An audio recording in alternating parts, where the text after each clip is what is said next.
नमस्कार, आप देख रहे हैं के न्यूज इंडिया का खास कार्यक्रम देवभूमि का दंगल। मैं हूं आपके साथ गरिमा वाजपेयी और आज देवभूमि के दंगल में बात करेंगे आजादी मिली लेकिन बिजली पानी कब, इसको लेकर।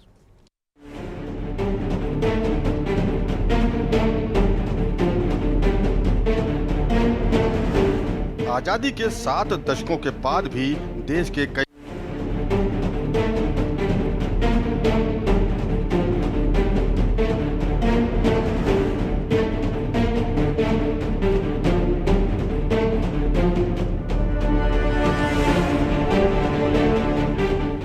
और अब वापस अपने प्रोग्राम की ओर आते हैं, जहां पर भारत को आजाद हुए 75 साल बीत गए हैं। देवभूमि के दंगल में आज हम इसी पर बात करेंगे, जबकि उत्तराखंड को बने हुए 21 साल पूरे हो चुके हैं। भले ही उत्तराखंड में विकास ने उत्तराखंड की तस्वीर बदली है, लेकिन उत्तराखंड का एक गांव ऐसा भी है जहां पर आजादी के बाद से अब तक भी बिजली, पानी और सड़क वहां तक नहीं पहुंच पाई है। भले ही भारत अंग्रेजों से आजाद हुआ, लेकिन उत्तराखंड के रामनगर स्थित आमदंडा खत्ता गांव के लोग अंधी जिंदगी से आजाद नहीं हो पाए हैं। और जिस देश की ऊंची ऊंची इमारतें आसमान को छू रही हैं, उस देश के कई राज्यों को बिजली देने वाले उत्तराखंड के इस गांव में आज भी बच्चे लालटेन की रोशनी में पढ़ने पर मजबूर हैं। वैसे तो राज्य में कांग्रेस और भाजपा दोनों ही सरकारें रही हैं, लेकिन अब तक विकास की थोड़ी सी भी रोशनी यहां पर नहीं पहुंच पाई है। बिजली पानी की पहुंच से दूर आमदंडा खत्ता गांव के लोग लगातार राज्य सरकार से गुहार लगा रहे हैं। वो आमदंडा खत्ता गांव में बिजली, पानी, सड़क और शिक्षा के मसले को लेकर नैनीताल हाईकोर्ट में वत्सल फाउंडेशन के सचिव श्वेता मासेवाल ने याचिका दायर की है। हाईकोर्ट ने प्रशासन से 4 हफ्ते का वक्त देकर जवाब मांगा है। आज इसी पर हम विस्तार से बातचीत करने वाले हैं, लेकिन उससे पहले एक नजर डालिए आज के हमारे इस खास रिपोर्ट पर।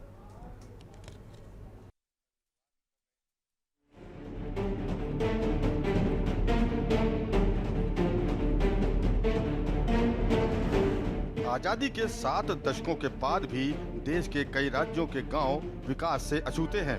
उनमें से एक है उत्तराखंड की सरोवर नगरी नैनीताल के रामनगर का आमडंडा खत्ता गांव, जहां आजादी से अब तक बिजली की रोशनी की एक किरण तक नहीं पहुंची। पानी और शिक्षा सुविधाओं से भी वंचित इस गांव की जनता अक्सर सरकार से गुहार लगाती आई है। वत्सल फाउंडेशन की सचिव श्वेता मासीवाल ने आमडंडा खत्ता के निवासियों को बिजली, पेयजल और विद्यालय जैसी मूलभूत सुविधाएं दिलाए जाने को लेकर जनहित याचिका हाईकोर्ट में दाखिल की थी, जिस पर हाल ही में हाईकोर्ट ने सुनवाई की है।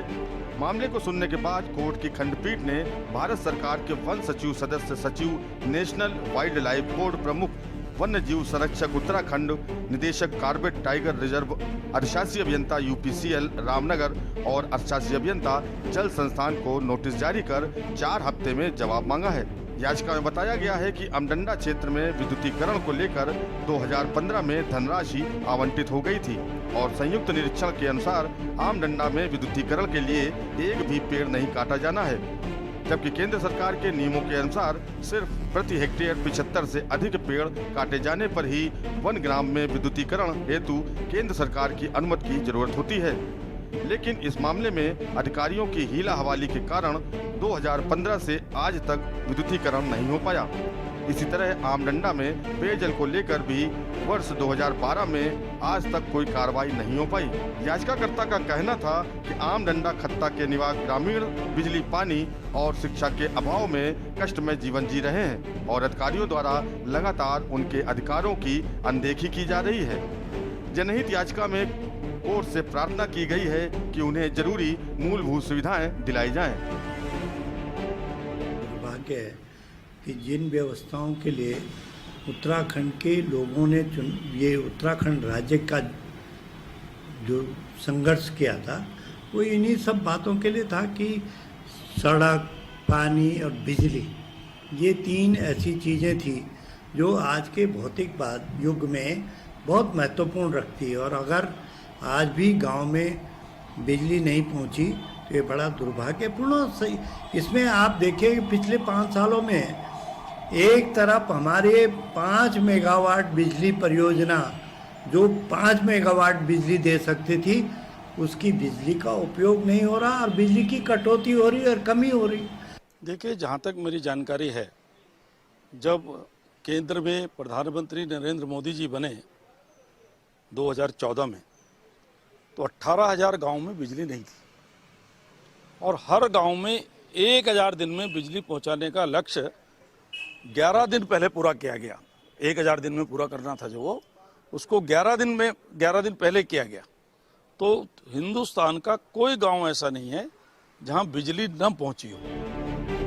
इस तरह सत्ता पर काबिज डबल इंजन की भाजपा सरकार दावा कर रही है कि प्रधानमंत्री नरेंद्र मोदी ने के देश के मुखिया बनने के बाद देश का कोई भी ऐसा क्षेत्र नहीं बचा है जहां बिजली नहीं पहुंच पाई हो। तो दूसरी तरफ विपक्ष लगातार बिजली और पानी के संकट को लेकर सरकार को घेरने का काम कर रहा है। बिजली, पानी, शिक्षा और स्वास्थ्य सुविधाओं पर सियासत की बहस तो जारी है, लेकिन सवाल ये है कि ऐसे गांव के अंधेरे आखिर कौन दूर करेगा। नैनीताल से कांतापाल के साथ देहरादून से हिना आजमी की रिपोर्ट। तो आज इसी को लेकर विस्तार से हम बातचीत करने वाले हैं, जिस पर बातचीत करने के लिए हमारे साथ में मेहमानों का खास पैनल भी लगातार जुड़ेगा। सबसे पहले आपको हम उनसे रूबरू करवाते हैं। हमारे साथ में राजेंद्र चौधरी जी हैं, वरिष्ठ कांग्रेस के नेता हैं, और साथ ही शांति प्रसाद भट्ट जी आज हमारे साथ में हैं, वरिष्ठ यूकेडी के नेता हैं। दुष्यंत मैनाली जी हमारे साथ में हैं, हाईकोर्ट की अधिवक्ता हैं, और श्वेता मासीवाल जी हैं, याचिकाकर्ता हैं। नरेंद्र सेठी साहब हैं, वरिष्ठ पत्रकार हैं। आप सभी मेहमानों का बहुत बहुत शुक्रिया है। और रविंद्र कुमार जी भी अभी हमारे साथ में जुड़े हुए हैं, भारतीय जनता पार्टी के प्रवक्ता हैं। शुरुआत मुझे रविंद्र कुमार जी के साथ में ही करनी है, उन्हीं को जोड़ लेते हैं, क्योंकि रविंद्र जी कहते हैं कि देश के आखिरी व्यक्ति तक, कोने तक, जो भी व्यक्ति है, हर एक कोने तक हमें जो मूलभूत सुविधाएं हैं उनको पहुंचाना है। जो जीवन जीने के लिए सबसे आसान चीजें होती हैं, जो सबसे जरूरी चीजें होती हैं, उनको पहुंचाना है, विकास उन तक पहुंचाना है, आखिरी व्यक्ति तक। रविंद्र जी, मेरा सवाल यह है कि ये सारी दावे जो आप करते हैं सारे, ये आखिर फेल क्यों नजर आ रहे हैं? क्योंकि एक गांव ऐसा भी है उत्तराखंड में जहां पर बिजली पानी की व्यवस्था तक नहीं है। क्यों आखिर? गरिमा जी, जिस प्रकार से आज ये एक हाई कोर्ट में जनहित याचिका डाली गई, जिसे स्वीकार करते हुए हाई कोर्ट ने कि 4 हफ्तों में रिपोर्ट मांगी है विभिन्न विभागों से। हाँ। इस मूलभूत प्रश्न जो आपका है, इसका उत्तर भी माननीय हाई कोर्ट के हाँ। जो जवाब उन्होंने 4 विभाग 5 विभाग से मांगा है, उसी में छिपा है। सबसे पहले तो देखिए, माननीय नरेश बंसल जी ने जिस तरह मैं बयान सुन रहा था, राज्यसभा सदस्य हैं, हमारे काफी वरिष्ठ नेता हैं, जब 2014 में भारतीय जनता पार्टी की सरकार बनी केंद्र में, तो ऐसे 18,000 गांव चिन्हित हुए, क्षेत्र चिन्हित हुए, जहां मूलभूत सुविधाएं नहीं थी। किसी प्रकार की ना पानी था ना बिजली थी। उसको 1,000 दिन में पूरा करना लक्ष्य, उसकी एक चुनौती थी, जो 11 दिन पहले पूरी कर ली गई। हाँ। जिसमें हो सकता है इस गांव का भी नंबर हो, लेकिन अगर आप इस आम डांडा खत्ता, जो ये रामनगर में ये जगह है, अगर आप इसके बारे में, इसकी भौगोलिक संरचना के बारे में देखेंगे, तो इसको मेन हाईवे से अगर आप 1-1.5 किलोमीटर अंदर जाएंगे, जंगल का रास्ता पार करना पड़ता है, क्योंकि इसके अंदर जाने के लिए कोई रास्ता भी नहीं है। इसको जंगल के अंदर से, जंगलात की जमीन में से होके जाना पड़ता है। तो छोड़ दिया जाए इनको छोड़ दिया जाए, इनको ना गिना जाए। वोट देने तो ये भी पहुंचते होंगे, मुझे लगता है। देखिए, आप मेरी बात नहीं समझ रहे। मैं आपको उसकी भौगोलिक थोड़ी सी संरचना बता रहा हूँ। तो उसमें है क्या कि जंगल के क्षेत्र में एक बसा हुआ गांव है, और उनका अधिकार है, जो लोग रह रहे हैं, जहां भी रह रहे हैं, उनका मूलभूत सुविधा, उनका पहुंचना उनका अधिकार है। लेकिन कई विभागों में कुछ चीजें ऐसी होती हैं जो आपस में क्लैश करती हैं, कुछ चीजें, जिसमें फॉरेस्ट डिपार्टमेंट भी है, बिजली डिपार्टमेंट भी है, जंगलात ऑफिस है, तो कई सारी चीजें हैं। तो उसी को मद्देनजर देखते हुए हाईकोर्ट ने भी उन्हीं विभागों से इसकी जानकारी मांगी है कि भाई ऐसा क्यों है कि जो बिल्कुल आप ठीक कह रहे हैं रवींद्र साहब, आपने बिल्कुल ठीक कहा कि देखिए, इन विभागों की जिम्मेदारी है, इनको जवाब देना होगा।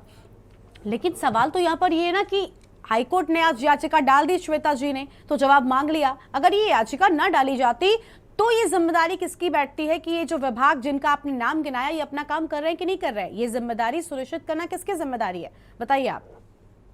देखिए, मैं इस समय चैनल में, क्योंकि मामला हाई कोर्ट में है और हाई कोर्ट ने खुद संज्ञान इसका लिया है, और श्वेता जी का मैं धन्यवाद करूंगा, क्योंकि ऐसी चीजों को, ऐसे युवा जो वकील है हमारे, ऐसी चीजों को ऊपर लेकर आते हैं। तो ये 4 हफ्तों में जब रिपोर्ट आएगी, तो आपके चैनल पे जरूर, मैं इस पे मैं आपसे, आपके चैनल के माध्यम से कह रहा हूँ, मुझे जरूर, वैसे तो मेरे को तरफ से, पार्टी की तरफ से भेजा जाएगा।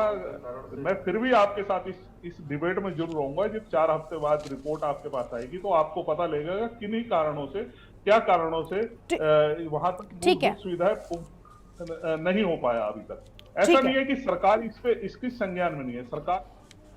ठीक है रविंद्र जी, आपके पास वापस लौटेंगे और अपनी चर्चा की शुरुआत वापस से करेंगे, लेकिन उससे पहले सीधा आपको दिखाते हैं कि आत्मनिर्भर उत्तराखंड को लेकर पुष्कर सिंह धामी क्या कुछ कह रहे हैं इस बीच, पहले वो सुन लेते हैं।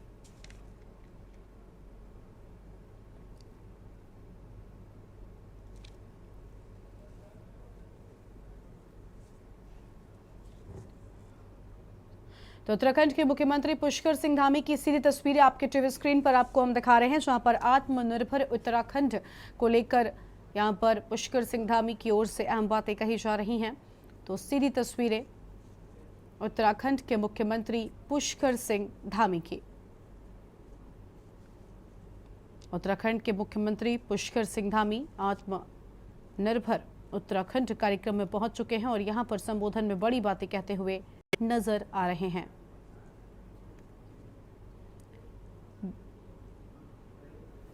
जिससे कि लोग अपने उत्पाद तैयार करें, स्वयं सहायता समूह के लोग या अन्य अपने छोटे छोटे जो कारोबार करने वाले हैं, छोटा काम करने वाले हैं, उनके उत्पाद को बाजार में कैसे जगह मिलेगी, कैसे वो अपना काम शुरू कर सकते हैं, एक सामान्य व्यक्ति कैसे उन कामों को कर सकता है। क्योंकि आप सभी लोग तो थोड़ा वो सामान्य से ऊपर वाले लोग हैं ज्यादातर, लेकिन हमने वहां पर जो इंक्यूबेशन का जो सेंटर खोला है, वो सेंटर ऐसे लोगों के लिए खोले हैं, 2 सेंटर, कि गढ़वाल क्षेत्र के सभी लोग उसमें कोटद्वार में वहां पर जो है अपना प्रशिक्षण से लेकर प्रारंभिक चीजें कैसे शुरू हो सकती है। इसी प्रकार से कुमाऊं में हवालबाग में मैं स्वयं गया था, उसके उद्घाटन में ऐसे सेंटर के कारण से हमको निश्चित रूप से हमारे जो आम आदमी है, सामान्य आदमी है, उनको भी अपनी सहभागिता करने का अवसर मिलेगा। मैं आज के अवसर पर आप सभी का पुनः यहाँ पर स्वागत करते हुए कि आप सब अपने विचार यहाँ पर क्रमवार जिस तरह से यहाँ से योजना जिस तरह से बनाया जाएगा सेक्टर वाइज, उस हिसाब से आप सबके विचार आमंत्रित हैं। आप सबका स्वागत है।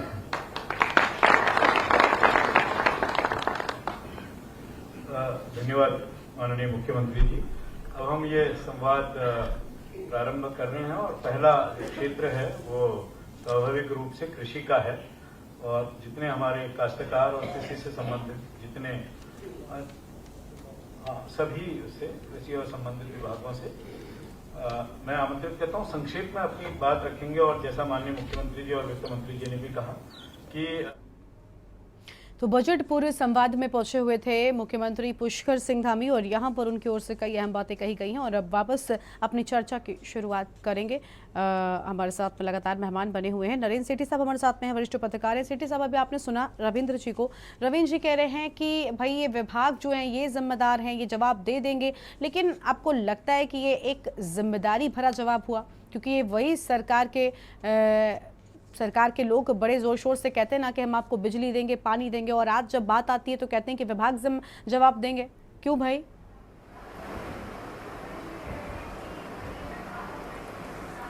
गरिमा जी देखिए, अगर कायदे से देखा जाए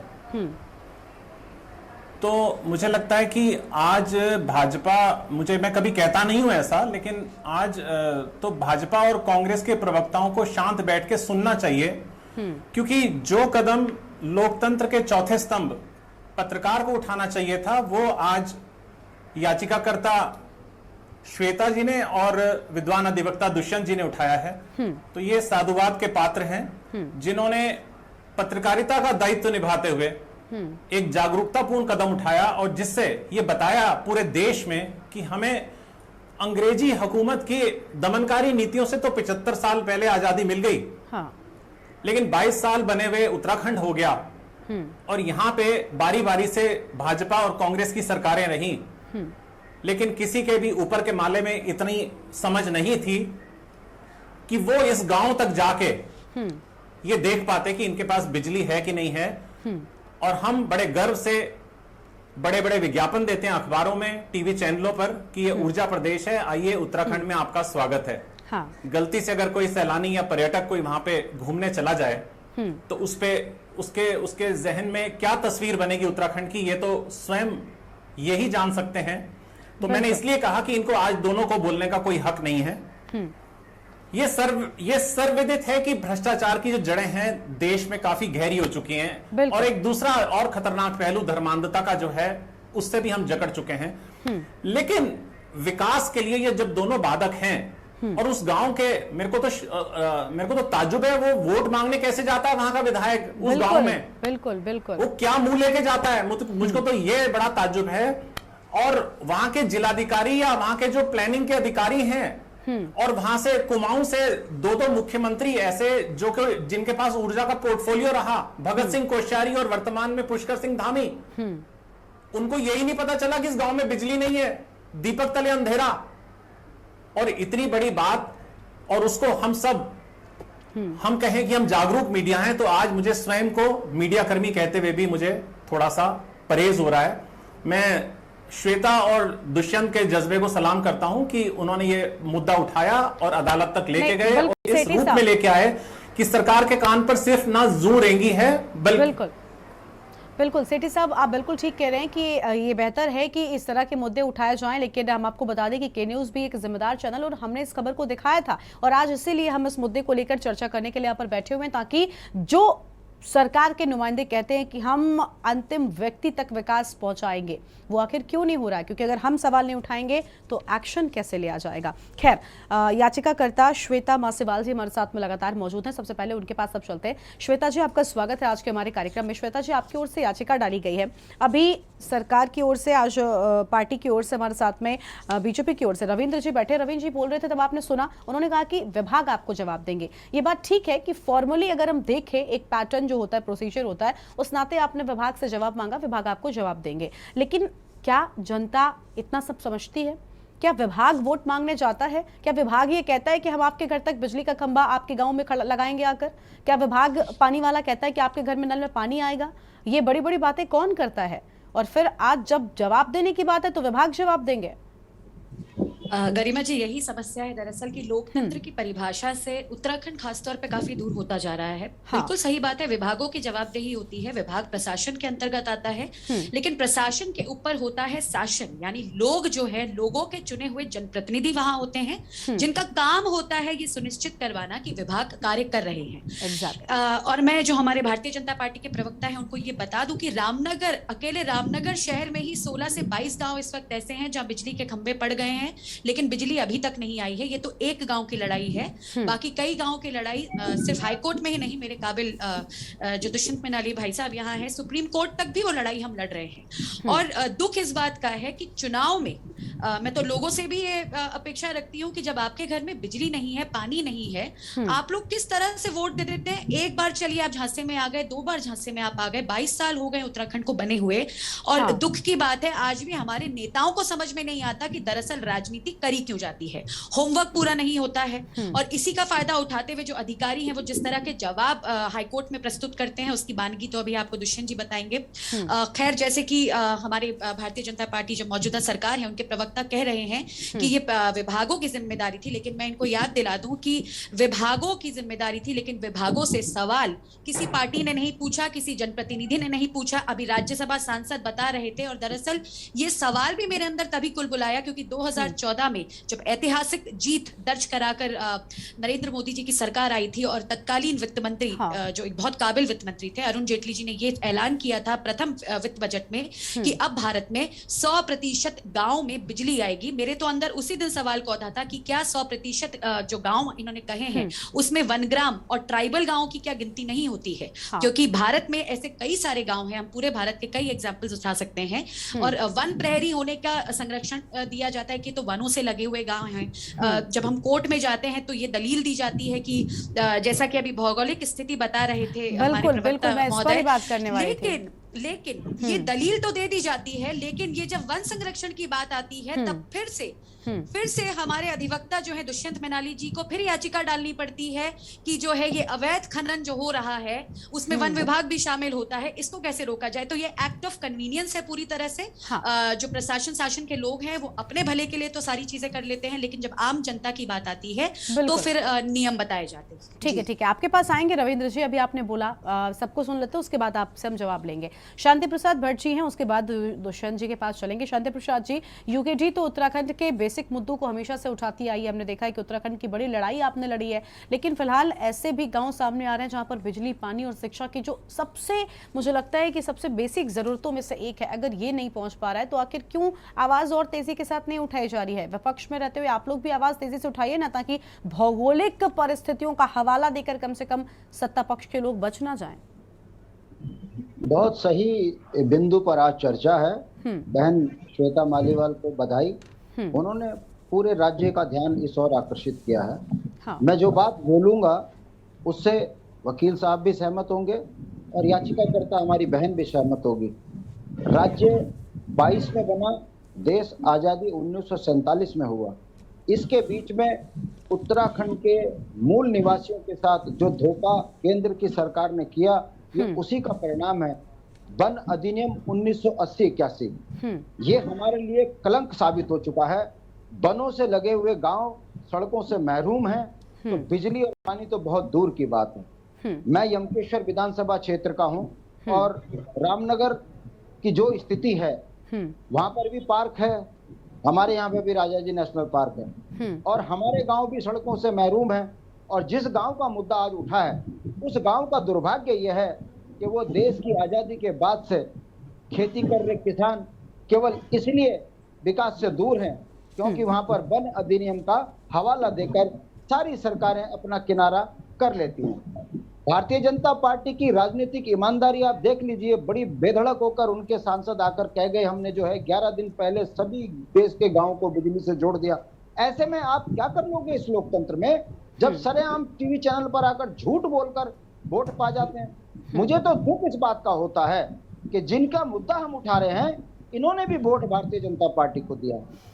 अब अगर आपको विकास के नाम पर वोट देना है तो निश्चित रूप से आपका मुद्दा चिंतनीय है, और यदि आपको किसी मत पर वोट देना है तो फिर आपको और 100 साल विकास से दूर रखा जाएगा, तभी तो राज्य के अंदर राज्य की संपदाओं को लूटा जाएगा। और अब आपको मैं बता देता हूँ इन 4 विभागों के अधिकारियों का क्या जवाब आएगा।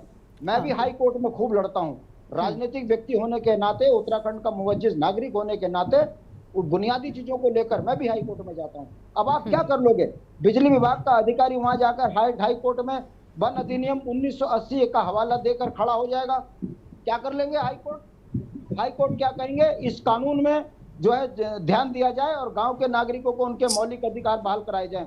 उसके बाद बहाल होंगे जब कभी हाई कोर्ट सख्ती से आदेश करती है, चाहे वो झुग्गी झोपड़ियों में कब्जे हटाने का सवाल हो, चाहे उत्तराखंड के मूल निवासियों को न्याय देने का सवाल हो, तो यही जालिम सरकारें अध्यादेश लाकर हाई कोर्ट तक का मजाक उड़ा देते हैं। आप क्या उम्मीद करते हो, आपने यहाँ चर्चा करी, बहन ने रिट लगाई, मैं जानता हूँ 70-75 हजार रुपए खर्च होते हैं हाई कोर्ट जाने में, और इतनी लंबी लड़ाई लड़ने के बाद यदि सरकारें बिल्कुल बेशरमाई पर उतर आए और हाई कोर्ट का और वन अधिनियम का हवाला देकर यदि इनको विकास से दूर करेंगे तो क्या किया जा सकता है बताइए। हम यहाँ चर्चा कर सकते हैं, मुकदमे झेल सकते हैं, जेल जा सकते हैं, संघर्ष कर सकते हैं, मगर जब सत्ताएं और सत्ताधीश राजनीतिक बेईमान हो जाएं तो फिर उनके मौलिक अधिकारों को बहाल कौन करेगा। भारत के संविधान में स्पष्ट लिखा है कि मानव को सड़क, स्वास्थ्य, शिक्षा, बिजली, पानी, रोजगार, स्वरोजगार से जोड़ना सरकारों के लिए महत्वपूर्ण है। मगर कौन सी सरकार ऐसी है जब सरकार सरेआम जाकर चैनल पर झूठ बोल दे कि हमने सबको बिजली दे दी, सरकार झूठ बोल दे आकर के चारों तरफ चमन हो गया, ये राज्य ऊर्जा प्रदेश हो गया, ये पर्यटन प्रदेश हो गया, आजकल चैनलों पर खूब चल रहा है, और ये आध्यात्मिक प्रदेश भी बन गया। तो जब सत्ताओं को झूठ बोल के सत्ता मिल रही है इन नेताओं को, तो ये विकास उत्तराखंड के अंदर पर्वतीय क्षेत्र के लोगों का होना मुझे लगता है इन राजनीतिक बेईमानों के सामने असंभव है।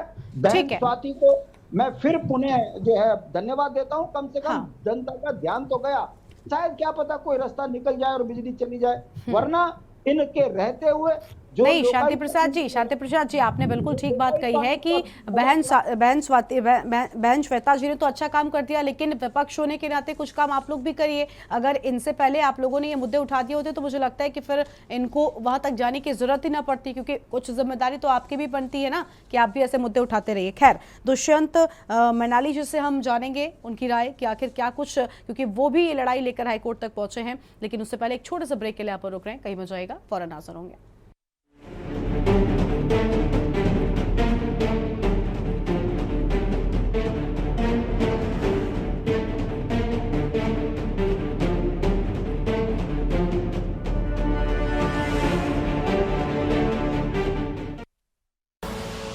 आप देख रहे हैं के न्यूज, खबरों का सारथी।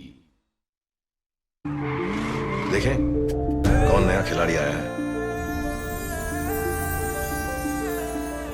समझा देते हैं। प्यार से समझाएंगे, धीरे धीरे से। वो भी अपनी जुबान में।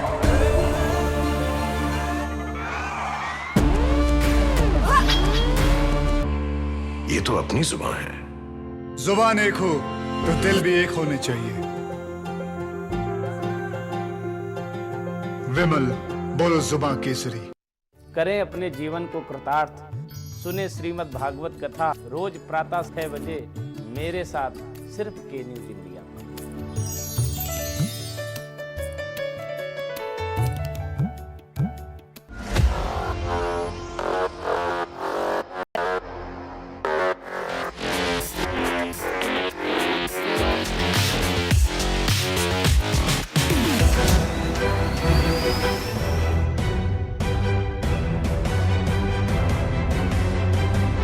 नमस्कार, अभिवादन आपका, मैं दुर्गेंद्र चौहान हूं।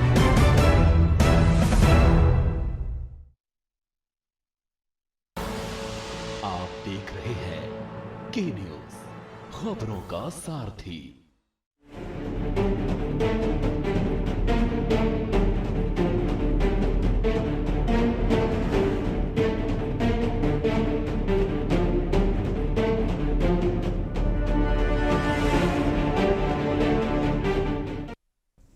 ब्रेक के बाद आप सभी का स्वागत है देवभूमि के दंगल में। और अब वापस अपनी चर्चा की शुरुआत करते हैं। दुष्यंत मैनाली जी के पास चलते हैं, हाईकोर्ट के अधिवक्ता हैं। दुष्यंत जी, आपका भी स्वागत है आज की हमारी इस चर्चा में। दुष्यंत जी, आप हाईकोर्ट में इस लड़ाई को लड़ रहे हैं, बड़ा अहम हो जाता है क्योंकि ऐसे मामलों में बड़ी फॉर्मली बात होती है। जैसा कि अभी रविंद्र जी ने कहा कि विभाग हैं, जवाब दे देंगे, तो बताइए किस तरह की लड़ाई वहां पर चल रही है।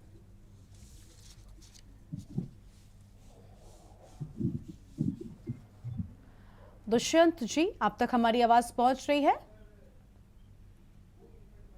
आप मुझे सुन पा रहे हैं? जी, आपकी आवाज आ रही है। दुष्यंत जी, आपका स्वागत है, आप अपनी बात रखिए।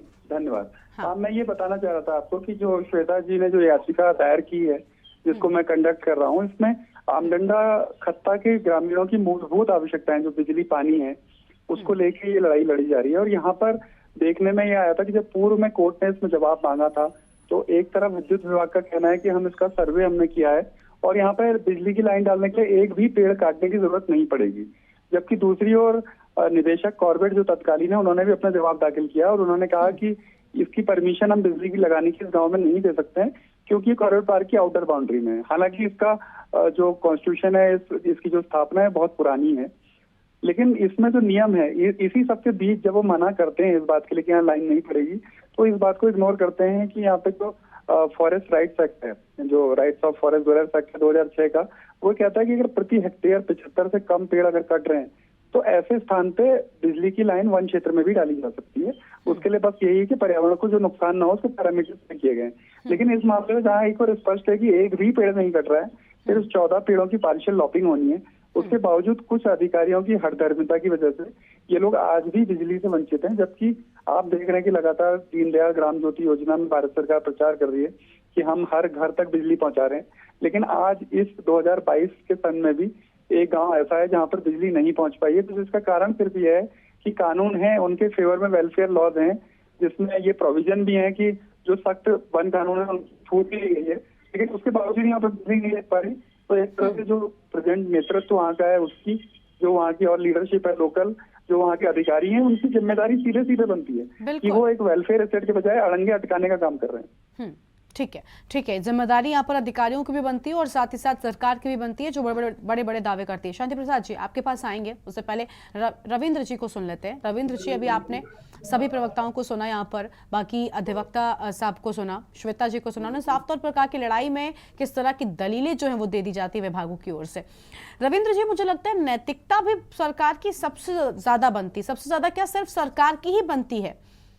आप जो कह रहे हैं कि भौगोलिक स्थिति इस तरह की है, उत्तराखंड एक ऐसा क्षेत्र है, एक ऐसी जगह है जहां पर बहुत सी जगहों पर वन संपदा हमारी बनी हुई है, बहुत सी जगहों पर जंगल हैं, जिनके बीच में भी गांव हैं, आखिर में भी गांव हैं। तो ये कोई नई बात थोड़ी ना है उत्तराखंड के लिए। लेकिन आप जब ये कहते हैं तो आपके ध्यान में वो लोग भी तो रहते हैं ना, आपके जहन में वो लोग रहते हैं ना जो इन जंगलों के बीच में रहते हैं या फिर इन जंगलों के उस पार रहते हैं। तो फिर अगर आपको लगता है कि यहाँ तक बिजली पहुंचाना इतना ही कठिन है तो उस दौरान ये बातें क्यों कहते हैं? और अगर कहते हैं तो पहुंचाई क्यों नहीं? नैतिकता क्या बनती है? क्या नहीं लगता कि आपको इन लोगों तक शिक्षा की व्यवस्था होनी चाहिए, बिजली इनके घरों में भी होनी चाहिए? इंफ्रास्ट्रक्चर खड़ा होने से किसी प्रदेश का असल विकास नहीं होता है कि बड़ी बड़ी बिल्डिंगें आपने राजधानी में खड़ी कर दी, आपको लगने लगा कि उत्तराखंड तो बिल्कुल स्मार्ट सिटी बन गया। देखिए गुरीमन जी, मैं शुरू से जब आपके चैनल पे आया मैंने एक बात कही थी कि अब मामला हाईकोर्ट में, मेरा कोई भी वर्ड ऐसा इस तरीके का बोलना वो सही नहीं होगा इस चैनल के माध्यम से। मैं मामले को छोड़ दीजिए रविंद्र जी, ये आप ना पल्ला झाड़ रहे हैं, अब आप पल्ला झाड़ रहे हैं। पल्ला नहीं, देखिए पल्ला नहीं, आप गुरीमन जी एक तो मेरी बात सुनिए। जब मैंने मेरे को बार बार ये कोट करके कहा गया, ये मैं कह रहा हूँ कि ये विभाग जवाब देंगे, ये मैंने नहीं कहा कि विभाग, मैं कह रहा हूँ जवाब देंगे। ये हाई कोर्ट ने जवाब मांगा, ये हाई कोर्ट ने 4 हफ्ते में इनसे जवाब मांगा 4 विभागों से, ये मैंने कोट किया। आप इसको मेरे ऊपर कह दिया कि मैं कह रहा हूँ नहीं, आप हमने क्या कहा कि ये तो प्रोसीडिंग्स हैं, वो कानूनी लड़ाई है। अब आप देखिए, आपने एक चीज और अभी कही कि वन क्षेत्रों में रहने वाले लोग, आपको मैं भौगोलिक स्थिति को क्या कह रहा हूँ कि आप एक बार, क्योंकि मैं ये समझता हूँ कि याचिका हमारी बहन उस क्षेत्र को जरूर देखा होगा, क्योंकि मैं खुद उस क्षेत्र में गया हुआ हूँ, एक राजनीतिक दल का कार्यकर्ता होने के नाते मैंने पूरा क्षेत्र रामनगर का और इस साइड का घूमा हुआ। तो और इसमें चैनल से आने से पहले भी मैंने वहां के, मेरे कई सारे लोग हैं जिन्हें मैं जानता हूँ, बिल्कुल आम डांडा खत्ता के जो वहां रहते हैं, मैंने उनसे बात की। क्योंकि ये बात अब हाईकोर्ट में, मैं इस विषय पे कुछ नहीं बोलना चाहूंगा। मैं बार बार आपसे ये कह रहा हूँ कि भौगोलिक स्थिति के कारण, आप भौगोलिक स्थिति को आप समझेंगे कि वो वन वाला क्षेत्र है, उसपे बहुत सारी परमिशनें हैं जो किसी प्रकार की है। अब हाईकोर्ट में मामला है तो हाईकोर्ट अपने आप संज्ञान लेके उस पर बात करेगा। ठीक है, मामला तो हाईकोर्ट में आप गया ना। आप रविंद्र जी, आप ठीक कह रहे हैं कि आपका बोलना कुछ ठीक नहीं है, आपका बोलना यहाँ पर कोई अंदर की बात आप लीक नहीं करें, आप उस कार्यवाही की, वो बिल्कुल ठीक है। लेकिन आप सरकार में बैठे, मैं सिर्फ एक जनरल आम जनता की तरह आपसे सवाल कर रही हूँ कि आप कहते हैं कि भाई हमारा क्या है, हम तो चाहते हैं कि एक पंक्ति में खड़े आखिरी व्यक्ति तक हमारा विकास पहुंचे, विकास की धारा हमें बहानी है, विकास की गंगा हमको बहानी। ये जब बातें की जाती है ना, जब बड़ी बड़ी, तब ध्यान में आता होगा ना कि उत्तराखंड में कुछ ऐसे भी लोग हैं जो ऐसी जगहों पर रहते हैं, उन तक पहुंचाना थोड़ा कठिन है। अगर जो भी समस्या आपके सामने आती है उसका निपटारा कौन करेगा? अगर विभागों से परमिशन लेनी होती तो कौन लेगा परमिशन? ये कौन लेने जाएगा? ये कांग्रेस वाले तो नहीं जाएंगे, ये आम जनता भी नहीं जाएगी, ये जिम्मेदारी भी तो सरकार की बनती ना रविंद्र साहब। देखिए, कांग्रेस हो या भाजपा हो या यूपीडी हो, सरकार जिसकी होगी, आज हम हैं तो इसकी जवाबदेही, इसीलिए तो आपसे हम पूछ रहे हैं। हाँ, मैं इसी के नाते आपको जवाब दे रहा हूँ। अगर इस हाईकोर्ट में मामला ना होता तो मैं आपको इसकी विस्तार से पूरी बताता। और हमारे अधिवक्तागण भी बैठे हैं और याचिकाकर्ता भी है, इन्होंने पूरी रीडिंग करी होगी उन विभागों के, इन्होंने वो भी पढ़े होंगे, जवाब भी पढ़े होंगे जब ये याचिका। तो आप बता दीजिए ना क्या है, आप बता दीजिए ना। विभाग सरकार के अंडर ही तो आते हैं। अभी कोई कह रहा था ना कि प्रशासन से भी ऊपर शासन होता है। आप शासन की ओर से जवाब दे दें, आप प्रशासन की ओर से ना दें, आप विभागों वाले जवाब ना दीजिए। आज हमको विभाग क्या कह रहा है वो मत बताइए। नहीं, आप इसमें अगर ये मामला हाईकोर्ट में ना होता तो अगर इस विषय पे इससे पहले बहस होती तो जरूर आपको इसका जवाब मिलता। क्यों आप मैंने तो नैतिकता के आधार पर पूछा ना भाई। अगर मेरी जिम्मेदारी किसी चीज की है ना, तो भले वो मामला कोर्ट में है, लेकिन मैं अपनी जिम्मेदारी सुनिश्चित अगर नहीं करूंगा तो सवाल तो उठेंगे। मैं आपसे एक नैतिकता के आधार पर पूछ रही हूँ कि सरकार आपकी है, आप क्यों भाई ये नहीं करते? क्यों नहीं यहाँ तक बिजली पहुंची? इतना कठिन था, पहले से काम क्यों नहीं हुआ? क्यों नहीं हुआ? 3-4 हफ्ते में हाईकोर्ट ने, माननीय उच्चतम न्यायालय ने जवाब मांगा है विभागों से, वो जवाब आ जाएगा और सर्वाधिक होगा। मैंने पहले भी कहा था कि ये जवाब से संतुष्ट नहीं होने वाली जनता। खैर सेठी हाँ, आपके पास जरूर बैठूंगा, इस विषय पे दोबारा आऊंगा। जब आप आज जवाब नहीं दे, मैंने तो नैतिकता के आधार पर जवाब मांगा। मैंने कौन से आपके उस पूरे फाइल की कुछ डिटेल्स मांग ली है? मैंने कौन सा उस मामले की कोई अंदर की विभागों की बात आपसे पूछ ली? खैर सेठी साहब कुछ कह रहे हैं, उसको सुन लेते हैं, उसके बाद चर्चा आगे बढ़ाते हैं। हाँ सेठी साहब। गरिमा जी, मैंने अपनी बात अभी शुरू करने से पहले मैंने कहा था कि आज अगर कांग्रेस के और भाजपा के प्रवक्ता जितना ज्यादा चुप बैठेंगे उतनी साख उनकी बढ़ेगी। इनको बोलना नहीं चाहिए। आज 22 साल इस राज्य को बने हुए हो गए और 22 साल में मैंने कहा कि 10 साल से लगातार और ये 11वें साल इनका शासन है भारतीय जनता पार्टी का। अगर 11 साल में, मैं कहता हूं 22 साल भी छोड़ दीजिए, 11 साल में आप एक गांव में बिजली नहीं पहुंचा पाए तो आपसे क्या उम्मीद की जाएगी कि आप जो बाकी अपने घोषणा पत्र में वायदे करते हैं उनको कहां तक पूरा करेंगे? और जहां तक बात रही वन अधिनियम का, ये हवाला दे रहे हैं, इच्छा शक्ति अगर दृढ़ होती है ना सरकार की, बिल्कुल, तो ऑल वेदर रोड के लिए जैसे 60,000 पेड़ कट जाते हैं तो ऐसे 2-4 पेड़ कोई मायने नहीं रखते किसी गांव में बिजली पहुंचाने के लिए। हम अगर इसके विपरीत कोई दलीलें दे रहे हैं तो आज हम उन गांव वालों को अपमानित कर रहे हैं और उनके जो पैरवी कर रहे हैं श्वेता या दुष्यंत, हम उनको भी दुस्साहित कर रहे हैं कि आप आइंदा ऐसा कोई मुद्दा मत उठाइए, क्योंकि चाहे सत्तारूढ़ दल हो चाहे विपक्ष हो, उन्होंने अपनी राजनीतिक रोटियों की वजह से आपकी बात को आगे तक नहीं पहुंचाने देना। तो हमें बड़ी सोच के साथ चलना चाहिए। आज अगर पुष्कर सिंह धामी के पास सबसे बड़ी उपलब्धि है वो ये है कि उनसे पहले जो 12 मुख्यमंत्री थे वो किस किस तरीके से अपने राजनीतिक दुर्घटनाओं के शिकार हुए, उनको देखते हुए पुष्कर धामी को बहुत सहजता के साथ अपना वाहन चलाना चाहिए और मुझे लगता है वो पूरे अच्छे तरीके से निकाल के इस रैली में से ले जाएंगे। बशर्ते कि नकारात्मक जो राजनीति है उससे थोड़ा परहेज करें और प्रतिद्वंदता की राजनीति से अपनी दूरी बना के रखें। विकास की तरफ अगर मन लगाएंगे अपना तो एक गांव तो क्या कई गांव रोशन हो जाएंगे और कई युवाओं को रोजगार मिल जाएगा। जी गरिमा। ठीक है श्वेता जी, आप बताइए, अभी आप यहाँ पर सुन रही हैं रविंद्र जी को। रविंद्र जी कह रहे हैं कि अगर मामला हाईकोर्ट में ना होता तो वो बड़े अच्छे जवाब देते। मैं तो समझ नहीं पा रही हूँ इस बात को, क्योंकि मामला आपकी ओर से भी तो हाईकोर्ट में है। एक तरफ याचिका करता है, दूसरी तरफ सरकार नहीं कहते हैं, विभाग कह लेते हैं, विभाग जवाब दे रहे हैं। तो अगर याचिका करता कोई समस्या नहीं है बात को कहने में, तो भाई सरकार जो लड़ाई में आ ही नहीं रही है। अभी तो खुद रविंद्र जी कह रहे हैं कि विभाग जवाब देंगे, तो सरकार को बोलने में क्या दिक्कत है भाई? आप बोलिए ना। आपको लग रहा है कि ये आज पल्ला झाड़ रहे हैं रविंद्र जी, बचते हुए नजर आ रहे हैं? जी चलिए, ये तो एक गांव है जिसका मैटर हाईकोर्ट में है। बाकी जो गांव है वहां क्यों बिजली नहीं है? बेसिक सुविधाएं, अस्पताल की सुविधा क्यों नहीं है? सुंदरखाल गांव जो एक दूसरा गांव है जिसको बेदखली के आदेश आ गए थे, 700 परिवार सड़कों पे आने को तैयार थे, फिर उसके बाद अगेन इंटरवीन करके दुष्यंत पैनाली जी सुप्रीम कोर्ट से स्टे ऑर्डर लेकर आते हैं। ये तमाम मैटर्स हैं, अगर पूछने पर आएंगे सवाल तो शायद जवाब नहीं मिलेंगे।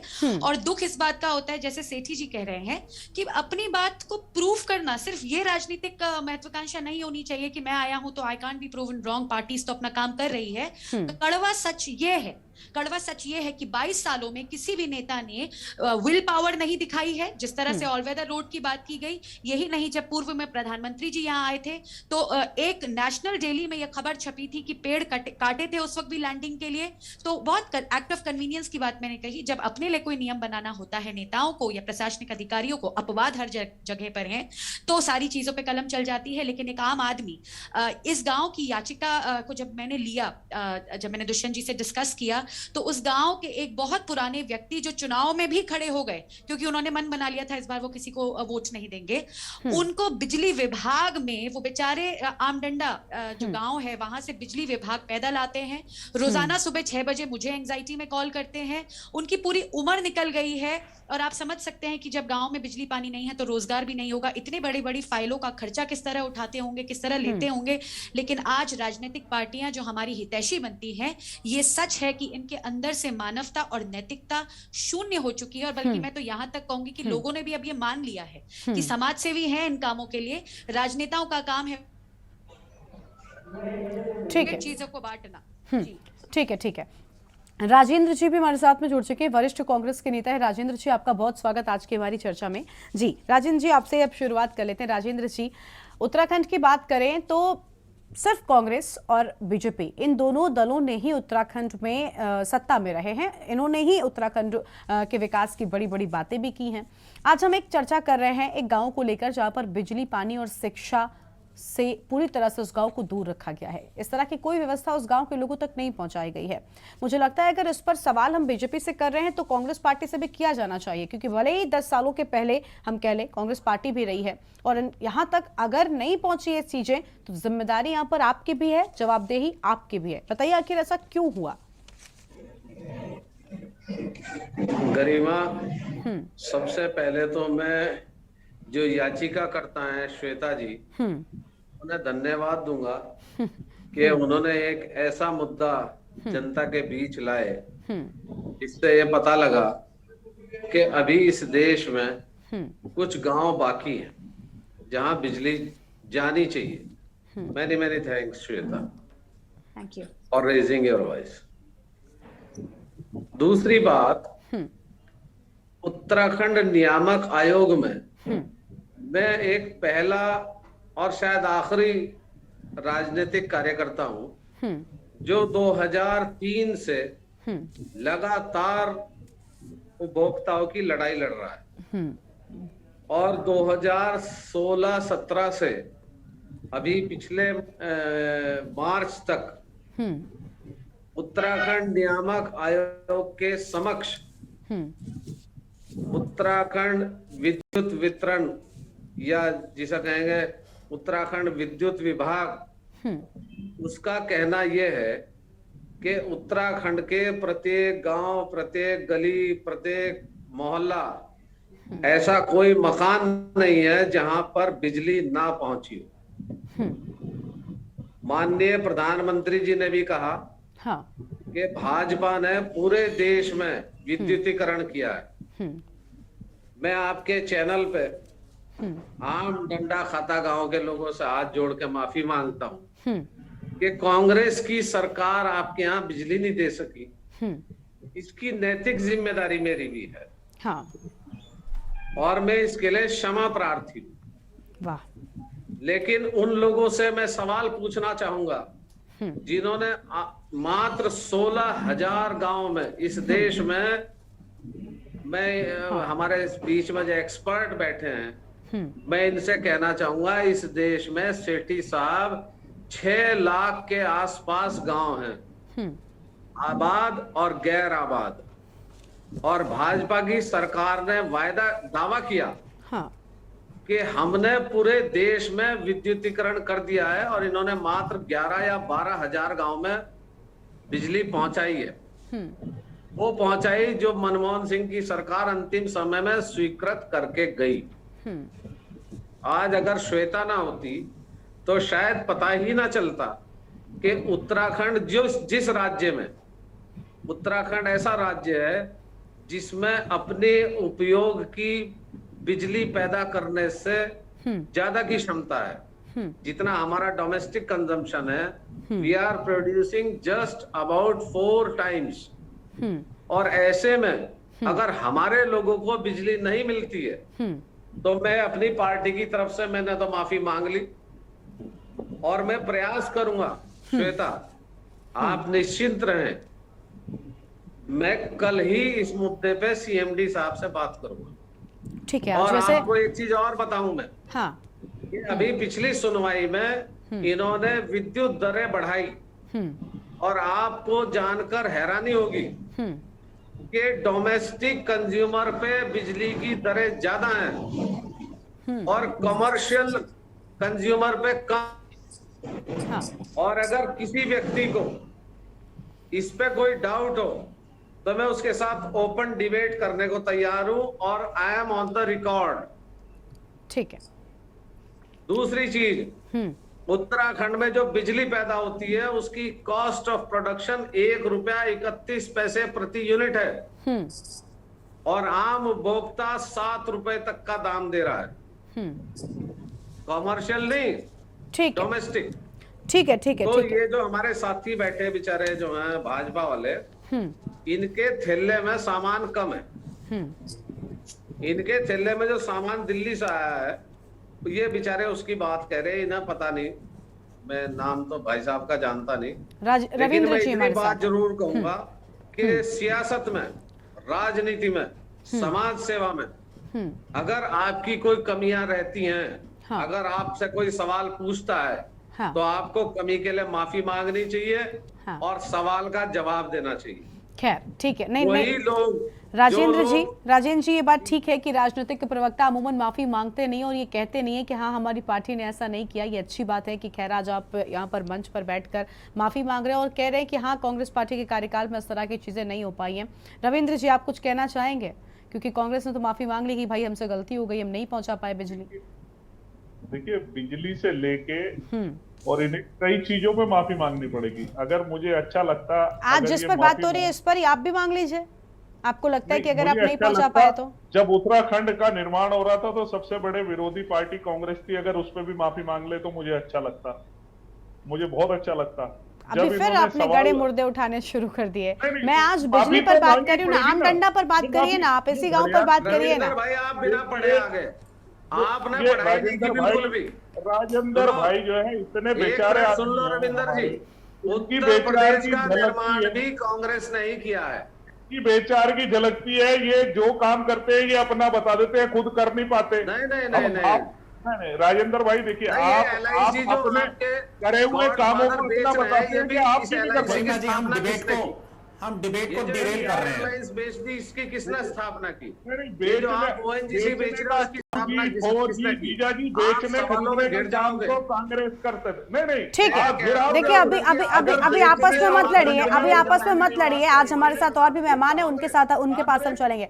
रविंद्र जी प्लीज, राजेंद्र जी और रविंद्र जी प्लीज शांत हो जाइए। जनता परेशान है, वो देख रही है कि आप आपस में लड़ते रहेंगे और उनका तो हाल वैसे भी जो बना था वो बना ही है। पैनलिस्ट गरिमा, हाँ इस चैनल के ज्यादातर पैनलिस्ट और एंकर हाँ वो जानते हैं कि मैं आदर्शों की राजनीति करता हूँ। नहीं ठीक है, मैंने तारीफ की, मैंने कहा ना कि राजनीतिक प्रवक्ता इस तरह की बात नहीं करते, वो माफी नहीं मांगते। मैंने पहले ही आपकी तारीफ की कि ये बड़ी अच्छी बात है कि आप कम से कम माफी मांग रहे हैं। अगर आपसे कुछ कमी रह गई तो माफी मांग रहे हैं। हालांकि ये माफी बहुत कम पड़ जाती है। राजेंद्र जी आप सोचिए उस गाँव के लोगों को जो दिन रात ऐसी गर्मी में या किसी भी हालात में बिना बिजली पानी और शिक्षा की व्यवस्थाओं के रहने को मजबूर हैं। खैर दुष्यंत जी के पास चलते, उससे पहले श्वेता जी के पास एक बार चल लेते हैं। श्वेता जी आप बताइए, अभी आपने सुना यहाँ पर कांग्रेस पार्टी तो कह रही भाई हमको माफ कर दीजिए, लेकिन बीजेपी वाले अभी भी अपनी बात पर अड़े गए। वो कह रहे हैं कि विभाग आपको जवाब दे देंगे। जल्दी से एक छोटी सी प्रतिक्रिया आपसे चाहिए।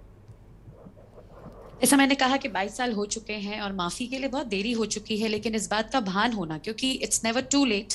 आज भी अगर भान होता है, कई सारे नेता हैं जो गाइड करते हैं एज अ सोशल एक्टिविस्ट, हमको भी बताते हैं। मामला चाहे मुंबई से प्रवासियों की ट्रेन चलाने का हो या तमाम चीजों को लेकर हम लोग रिट दायर करते रहते हैं। क्योंकि सच कहूं तो उत्तराखंड में जब से 11 साल मुझे भी हो गए सामाजिक जीवन में, सरकारों के पास जा जाकर थक जाते हैं लोग, नहीं सुनते, और उसके बाद आखिरी रास्ता बचता है कोर्ट में जाने का। और दुखद है कि मूलभूत सुविधाएं, अब आज के जमाने में आप सोचिए श्रीलंका की हालात हमारे सामने है और economic condition for various factors, चाहे कोविड हो चाहे तमाम चीजें हो, खराब है। ऐसे में ऐसे गांव का बच्चा जो 2 पीढ़ी पूरा पीछे है, क्योंकि ऑनलाइन कक्षा का जमाना है, वहां मोबाइल नहीं आता, लाइट नहीं आती, उसकी नैतिक जिम्मेदारी कौन लेगा? उन बच्चों के भविष्य की जो आज भी अंधकार में है। हम तो 70 साल पीछे है उस लड़ाई में। तो कोई भी राजनीतिक पार्टी का माफी की बात कहें या कुछ भी कहें, we are already a bit too late. और अब कम से कम लोगों को रचनात्मक तरीके से आगे आना चाहिए इस लड़ाई में और विरोधाभास की राजनीति से परहेज करना चाहिए। ठीक है, यानी विरोधाभास की राजनीति नहीं होनी चाहिए। I am in for you on this issue. ठीक है राजेंद्र जी, और भी लोग हैं, उनको जोड़ लेते हैं। दुष्यंत जी आप बताइए, लड़ाई का क्या लगता है कि लड़ाई क्योंकि लंबी होने वाली है, विभाग जवाब देंगे, कानूनी जो दांव पेच होते हैं उनका इस्तेमाल कर बचने की कोशिश भी की जाएगी। क्या इन लोगों तक, इन गाँव के लोगों तक रोशनी पहुंच पाएगी? कोई किरण रोशनी की नजर आ रही है? देखिए ऐसा है कि जब हमने ये मामला पहले शुरू किया था तो उस वक्त इलेक्ट्रिसिटी डिपार्टमेंट ने जब सर्वे किया और कोर्ट को ये बताया कि यहाँ पर पेड़ कटने की कोई संभावना नहीं है और कोई ऐसा कारण नहीं है कि जिसमें कानूनों का उल्लंघन हो रहा हो, और वहीं दूसरी ओर कॉर्बेट पार्क के जो प्रशासन है उनके द्वारा कोई दूसरा ही स्टैंड लिया गया जो कि न तो वन कानूनों के फेवर में और न ही लोगों के फेवर में। तो अभी वर्तमान में कोर्ट ने ये देखा कि दोनों ही जो पक्षकार हैं उनके जवाब अलग अलग किस्म के हैं। एक कहता है कि बिजली लग सकती है और दूसरे कहते हैं कि नहीं लग सकती है। दोनों ही राज्य सरकार के विभाग हैं, इसलिए उन्होंने केंद्रीय वन एवं पर्यावरण सचिव को नोटिस जारी किया है और उनसे पूछा है कि भारत में जब कई अन्य जगहों पर वन ग्रामों में या वनों से सटे हुए ग्रामों में बिजली लगी हुई है इन्हीं प्राविधानों के तहत, तो यहाँ पर लगने में क्या समस्या है। तो अब यही है कि राज्य सरकार के दो विभागों की रिपोर्ट में कोर्ट के सामने विरोधाभास है, इसलिए आज केंद्र सरकार के सचिव को एक गांव की बिजली के मामले में कोर्ट को नोटिस करना पड़ा है। तो ये स्थिति है। और दूसरी बात ये भी है कि मौलिक अधिकारों का मामला है, कोई छोटी मोटी बात नहीं है कि आज के युग में भी हमारे नागरिक अंधेरे में रह रहे हैं, जो कि रोशनी एक मौलिक अधिकार है और सुप्रीम कोर्ट ने कई बार परिभाषित किया है कि ये मौलिक अधिकार है, फंडामेंटल राइट्स हैं, पार्ट 3 ऑफ कॉन्स्टिट्यूशन में हर नागरिक को प्राप्त है, चाहे वो किसी भी स्थान पर रहता है। और जहाँ पर भी ये प्रतिबंध लागू नहीं होता बिजली लगनी चाहिए। तो आज आप देखिए कि राज्य सरकार के दो विभाग ही इसमें हारमोनियस ये नहीं तय कर पा रहे हैं कि यहाँ पर बिजली लगनी चाहिए, जबकि इसके फेवर में नियम नहीं है। तो आप इसी से समझ सकते हैं कि जो राज्य सरकार के कुछ विभाग हैं उनकी स्थिति जनता के विरोध में है। हाँ। मैं किसी व्यक्ति को प्रेम नहीं कर रहा, मैं पूरे सिस्टम की बात बता रहा हूँ आपको। ठीक है, हम देखेंगे कि कब तक आखिर इन गांव वालों तक बिजली पहुंच जाती है, क्योंकि काफ़ी अहम हो जाता है। लगातार आप लोगों की ओर से इस मुद्दे की जो लड़ाई है वो लड़ी जा रही है। नरेंद्र सेठी साहब से एक आखिरी प्रतिक्रिया चाहेंगे। सेठी साहब, क्या लगता है कि क्या इस पूरे मामले में रोशनी की किरण नजर आ रही है, इन गाँव वालों तक कोई आशा नजर आती है?